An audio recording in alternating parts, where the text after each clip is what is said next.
सभा का कारण क्या है?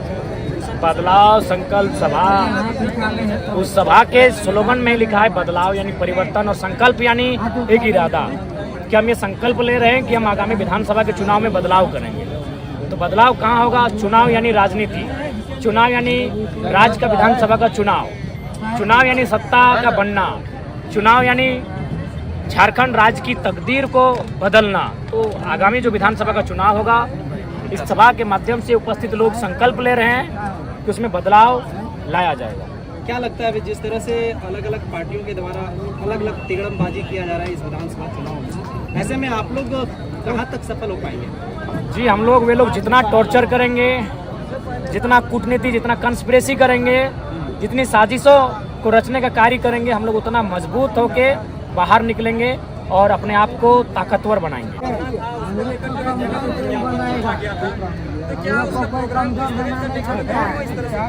देखिए, आरोप नहीं, आपको भी मालूम है कि तमिलनाडु की किस प्रकार से वो लोगों को दिग्भ्रमित करते हैं, किस प्रकार से गलत डेटा के साथ अपना यूट्यूब में वीडियो बनाते हैं, ये आपको भी मालूम है। तो मेरा यही सवाल है कि झारखंड में एक तो माहौल देख रहे हैं कि यहाँ की नौकरियों को अन्य राज्यों के लोग लूट कर लेके जा रहे हैं, और आप यहाँ उनकी छाती में चढ़ के इस प्रकार का कार्यक्रम करेंगे तो ये कह सकते हैं झारखंडियों के गाल पे एक तमाचे के जैसा है। तो इससे अच्छा है कि इस विषय को संज्ञान लेकर प्रशासन ने उस कार्यक्रम को रोका है। ये एक बढ़िया संदेश। हमें लगता है कि और 4-5 दिनों में पहली सूची जारी हो जाएगी, उसके बाद धीरे धीरे दूसरी, तीसरी, चौथी, पांचवी, छठी, सातवीं सूची जारी होगी। अभी बाहर के एक मतलब बाहरी राज्य के एक नेता है, पत्रकार भी है, वो आपको लेकर के बहुत सारी बयानबाजी किए हैं, अलग अलग। देखिए, सबसे पहला बात ना मेरे पास, हमें अब उतना समय हम लोग का विधानसभा के चुनाव में नहीं है कि एक बाहर का व्यक्ति आता है, हम पे कोई बात करता है, उसके लिए हमारी प्रवक्ता मंडली है, आप उनका इंटरव्यू लीजिए, लाइव लीजिए, वो उत्तर देंगे। आरोप प्रत्यारोप लगातार लग रहे हैं। आरोप प्रत्यारोप इसलिए लगाया जाता है कि उनको लगता है कि जरा मातो कहीं उलझा के रख देना है, तो आप वहाँ उलझ के रहेंगे नहीं। 2 महीने का समय है, 2 महीने में हमको पूरा 81 विधानसभा को कम से कम एक बार टच करना है। हम उसी मिशन के साथ निकल चुके हैं। आपको जैसे सीजीएल का एग्जाम होता है, उस बीच जो इंटरनेट सेवा को बंद कर दिया जाता है, पहली बार ऐसा हुआ है कि किसी भी देखिए, इसका मतलब सरकार को शंका है, इसका मतलब सरकार को शंका है कि पेपर लीक हो चुका है या पेपर को हम लोगों ने बेचा है, अब वो व्हाट्सएप ग्रुप में कहीं वायरल ना हो, इसलिए। यानी अगर सरकार ने इंटरनेट को बंद किया है तो सरकार को अपने खुद के कार्य प्रणाली पर शंका है, तभी उन्होंने ये कदम उठाया। किस तरह का कैंडिडेट आप देना चाहेंगे? क्या मुद्दा रह रहा है? देखिए, मुद्दा एक होता है स्टेट लेवल का, एक मुद्दा होता है उस क्षेत्र का, और एक मुद्दा होता है गाँव का। तो इन तीनों मुद्दों को, तमाम मुद्दों को हम लोग एक बिंदु में, एक माले में पिरो कर यहाँ के प्रत्याशी का नाम की घोषणा करेंगे। ये हर एक जगह यही होगा। लगातार 10 दिन का समय देते हैं कि अगले 10 दिनों में हम लोग कुछ प्रत्याशियों के नाम घोषणा करेंगे, लेकिन अभी तक एक भी प्रत्याशी का नाम नहीं। देखिए, सबसे पहली बात है, नई पार्टी है, सबकी नज़र हम पर है, हमारे प्रत्याशियों पर है, तो इसलिए हम लोग को अभी थोड़ा कदम फूंक के रखना है।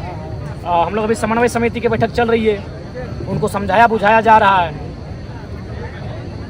जयराम जी, एक बड़ी सवाल संजय मेहता ने, देखिए, सवाल का उत्तर दिया जा चुका है, और इस पे सवाल हमसे उस दिन कीजिएगा। सबसे पहले उनको बधाई, वो फले फूले, जीवन में बहुत आगे बढ़े, लेकिन इस सवाल का उत्तर हम उस दिन देंगे जब वो अपने संगठन के बाद चुनाव लड़ेंगे और 8.5 लाख वोट उनकी पार्टी ले आएगी। तब हम लोग 8.5 लाख वोट लाए हैं, तो हम लोग अपना उन पे तभी हम लोग बात करेंगे जब वो 8.5 लाख वोट लेकर आएंगे। दादा, अचानक से जब से कोई भी नेता चले जाते हैं जो गरीब का पैसा भी दिए थे, और अचानक से पार्टी चेंज कर लेते हैं। देखिए, उसमें हम लोग स्वीकार करते हैं, हमारी अपनी नैतिक जिम्मेवारी थी वहाँ। हम हमारे संगठन से व्यक्तिगत हमसे भूल हुई है, क्योंकि लोकसभा का चुनाव पहला चुनाव था, इंसान को परखने में हम लोगों ने भूल किया है, ये सत्य है, इसको स्वीकार करते हैं, और विधानसभा के चुनाव में ये भूल ना हो, इसके लिए हम लोग अपने जो गुप्तचर है उनको दुरुस्त करेंगे, एक बढ़िया फीडबैक ला के देंगे। अच्छा, एक सवाल है सर कि रिजवान क्रांतिकारी जो अल्पसंख्यक मोर्चा के अध्यक्ष थे, उनके जगह पे कोई और अभी आप लोगों ने बनाया, तो क्या रिजवान क्रांति ने जो किया है वो सत्यापित हो गया है क्या? देखिए, नहीं, अभी उसकी जांच चल रही है, और चूंकि आरोप प्रत्यारोप का जो दौर चला और कार्यक्रम रुका था, क्योंकि उन पर अभी जांच चल रही थी, यानी वो कार्यक्रम में जा नहीं रहे थे। तो इसीलिए हमने कार्यकारी, दोनों को भी कार्यकारी मनोनयन उनका किया गया है।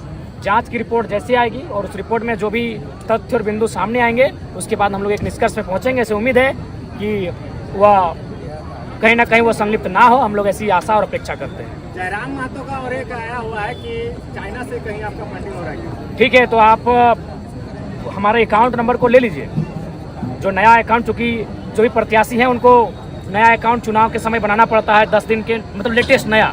जांचिए आप, ये मीडिया का काम है।